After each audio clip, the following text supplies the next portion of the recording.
When Satu Vänskä bows her instrument, she isn't just playing a violin, she is entering into a 300-year-old conversation. This Stradivarius, made in 1728, has outlived empires. It's whispered in gaslit halls and been amplified through modern-day arenas. Its wood has absorbed the breath, fear, ambition, blood, sweat, and tears of generations of players. Hello, my name is Jonah Primo, and I'm a friend of and collaborator with the ACO, and today I sat down for a conversation with Satu Vänskä to talk about what it's like playing one of the 650 Strads left on the planet, made centuries ago by Antonio Stradivari, widely acknowledged as one of the greatest violin makers of all time. Make sure to stick around to the end, because after our chat, Satu is going to treat us to a special performance on the very same violin. Enjoy.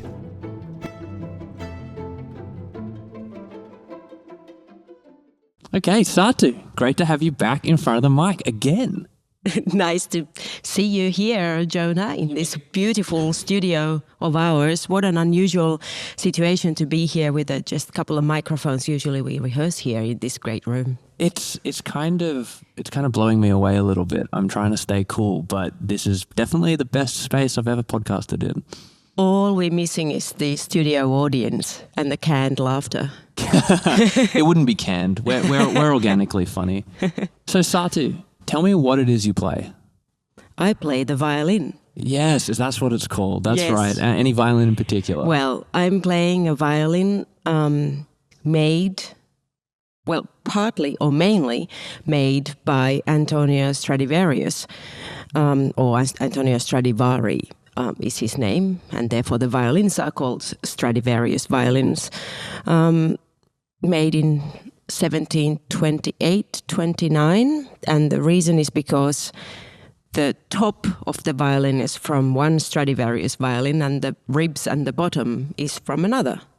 Yeah, okay. So when you say it's mainly made by him... So mainly meaning the scroll is not. Oh, okay. What we call these kinds of instruments are called the composite instruments. Yeah, that checks out. Do you remember the first time you played it? Yeah, I played it first time in 2011 when I was trying it out somewhere in Europe. What happens is that you try out these instruments and you play them, and your ear draws into, and your fingers draw as time goes, as you play on them a few more days, another 3 hours, you start to sort of form a relationship with them, and then came to this instrument and thinking that it's probably, logical thing to get this one because it is a nice instrument, and also for the instrument fund to be able to launch the instrument fund with a Stradivarius violin was like a really nice thought, I thought. It's very Harry Potter, as in you go into the wand shop and one wand will just...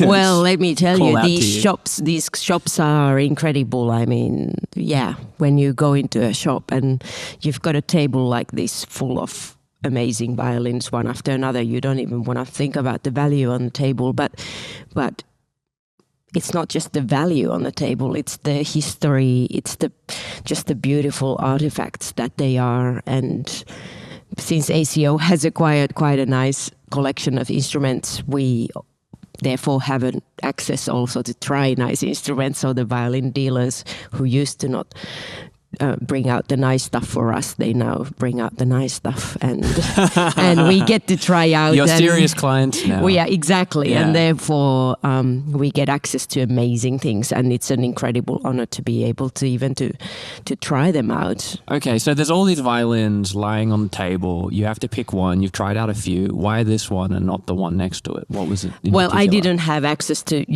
I didn't have 20 Stradivariuses to choose from. Okay. There's some restrictions in this life still, Yeah. But I picked this one because I like the nuttiness of the sound. The nuttiness? Yeah. Yeah, okay. Yeah, and I like the warmth of the sound and the clarity. The instrument is an extension of your limbs. So you do end up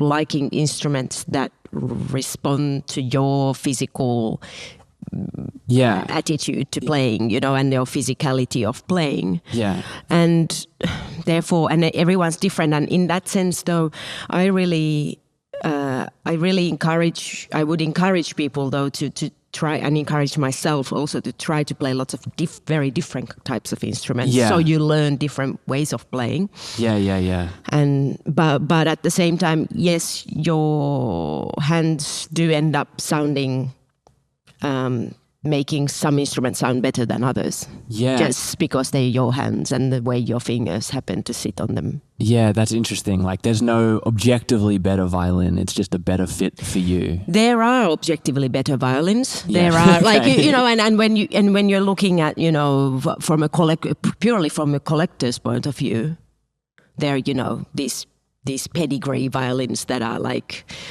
best in show. Have you seen that movie when the dogs are being brought out? There are those kind of pedigree violins. Well, existing.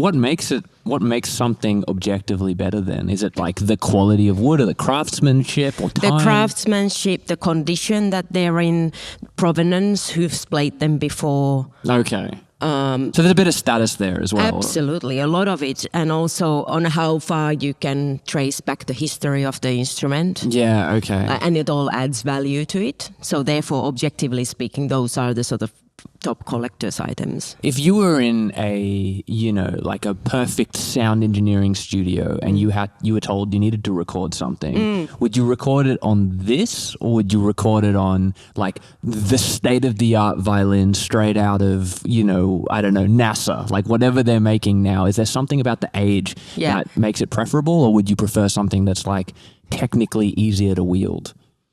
Interesting question, because this is exactly what we do. I mean, Richard loves recording violins and making these recording tests and which violin sounds best on, which violin sounds best through iPhone recording, which violin sounds best through microphones like these ones that we're now recording on. Yeah. And look, the old violins, they do sound better. Sorry. I mean, I would love nothing more than being able to buy a modern instrument for 20 grand or even 200 grand if that's what they would be ripping me off with, if it was an amazing instrument. Yeah. I'd love nothing more than being able to own it myself, not worry about finding someone to, acquire millions of dollars of an instrument for me to play. I mean, it would be a dream. But sadly, as the poor player who can't afford them, I can tell you that, yes, they are better, those old ones. And when you say better, do you mean like more character? Do you mean like the sound has a higher quality, or are they also easier to play? Sounds more beautiful. A lot of modern instruments sounds harsh. Yeah. The sound has more dimensions, more colors. It's like being being a writer and having a dictionary. Instead of having 200 words to play with, you've got, infinite. Yeah, wow, that's a really good analogy. Yeah. That's really interesting, because I've always wondered, like, why not just get the thing? Like, surely they've, perfected violin engineering, but it sounds like they haven't. There's something to do with however they were doing things once upon a time. There's that what they were doing once upon a time, but there's also the thing that they do make violins now, but we won't be there to see how they're going to be in 200, 300 years' time. Yeah. So there is something about the wood when it ages. Yeah. I once went in the 90s, I was invited through some strange connection. I went to Japan. I was in Japan at this violin factory where they'd computer analyzed an old Stradivarius instruments, and then they started making aging timber into an old violin and made it like this sort of, and they were so proud of it being some kind of a new technology that and these violins, did they sound better? No. Okay. And so it wasn't even they've tried artificially aging wood. So time is actually a component of this sound. There is a component of time.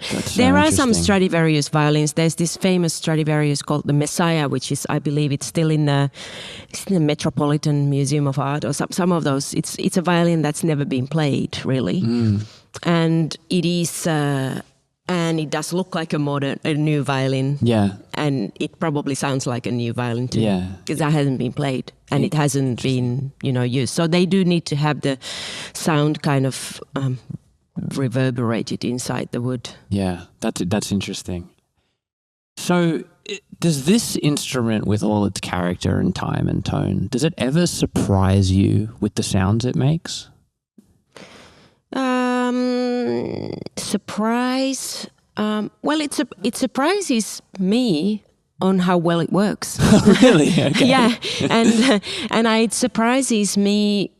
I think what surprises me often with these instruments is how resilient they are. And we are now in Australian humidity, and I've gone through, dry northern hemisphere winter, and sure, we kind of use some aids with that. So, because real dryness is really bad, and super humidity is also bad. Yeah. So you kind of try to control the rooms where you're at with temperature and dehumidifiers or humidifiers to help it. But I'm always surprised at how resilient they are. But coming back to your previous question, actually about have they not made the NASA violin?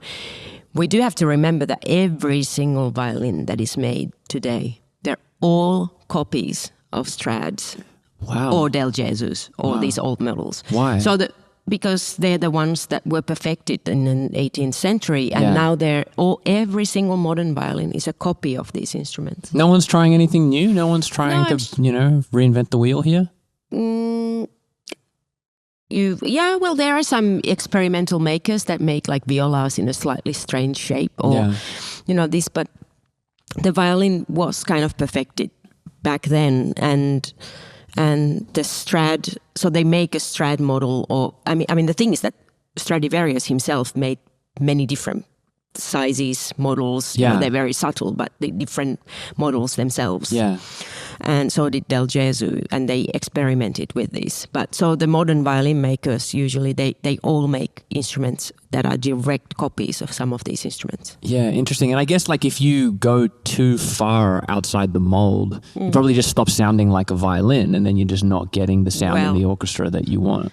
Yeah, or it just doesn't sound good. Or it doesn't sound good. But the thing is that, they're all copies, and there was a violin maker called Viom, and he was the first violin maker, French violin maker in the 19th century to make real copies, like direct copies of Strads. Yeah. And now that they are 200 years old, those violins, do they sound like a Strad? No, they sound like a Viom. Wow. It's so bizarre. Yeah, I guess so. That means you probably could just listen in a black box and figure out the maker, or at least who's emulating which maker.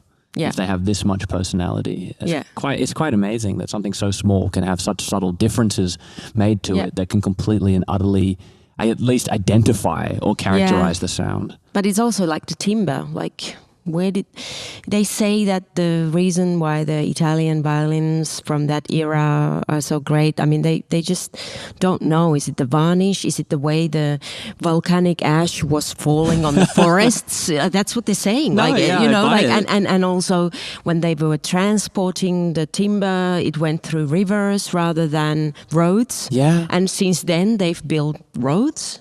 So the moisture on the timber, because it was transported in a river, maybe that's what made it. I mean, it's just no one knows. I guess it's kind of like wine, right? Like there's certain seasons in certain regions that just were complete climate anomalies that you can't replicate, and for some reason that wine has a certain character or taste. And also the cluster mentality. They were all in Cremona. All of those violin makers were in that same town competing together. Yes. So therefore they all come. So there's something to be said on where, it's like Italy in the Renaissance. It's not a coincidence. They didn't come out of like nowhere 100%. suddenly. So it comes from this organic way of where everyone's making violins and sharing craft, competing together. Yeah. And they peak. Like, like the jazz musicians of New York in the 60s, it's always these clusters.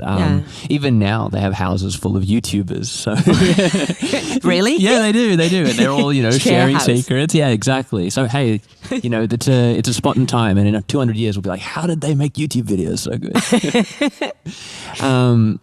So this violin of yours, do you play it in a certain way that you think perhaps it would have, what would it say about you? If it could speak. How would it describe you as a player? It would describe me as a. Oh, that's a good question. It would describe me as a. I think I hope that it would say I'm a loving player. Yeah, yeah, and caring you player. take good care of it. Yeah, and someone who's giving it some justice. Making it justice, trying to make it sound its best. That's nice. That's nice. I think that a violin that's 300 years old has had a few players, hasn't it? Yeah, you can directly compare. Yeah, yeah, that's it. Is there anything you can say with this violin that perhaps you can't say with words? Of course. I mean, that's what music's for, isn't it? Yeah, sometimes. And it's a bit like wine speak, when people start talking about the different flavors of wine, it starts to get pretty weird after a while for someone who's not, at least, I mean, I do understand some of it speak, but I don't really get all of that, talk about. But can you express yourself in a way through your instrument that perhaps you can't in a conversation? Of course, yeah. In what way? What emotions come through when you play? Well, first of all, in music, you can say all kinds of things that you get totally cancelled if you put them in words. No, everything, really. No, and that's why music is so wonderful. It's so abstract. Yeah. That's actually such a powerful answer. I don't think people think about it when they're, necessarily seeing you play, that you're not just playing, a composition that someone's written. You're also bringing, whether it's just the emotions of the week, it could be the emotions of your whole life. There's something about music where you really can say, you've got just the color palette of so much more than goes in our sort of this immediate conversational, way that is so stuck in our time and in our, ideas and what we should be thinking and what we shouldn't. And in music, we can say all these abstract things that are mixed up with you can have something hideous mixed up with something incredibly beautiful. Yes. And that's the beauty. That's why we do this. It's not boxed into the cultural zeitgeist. It's just whatever you need it to be in that moment. No. Wow. God, no. Okay. Satu. Yeah, cancel me. No. We'll see what you play. You're going to treat us to a performance now. So, we're going to be listening carefully and see if you're allowed back on stage after this one.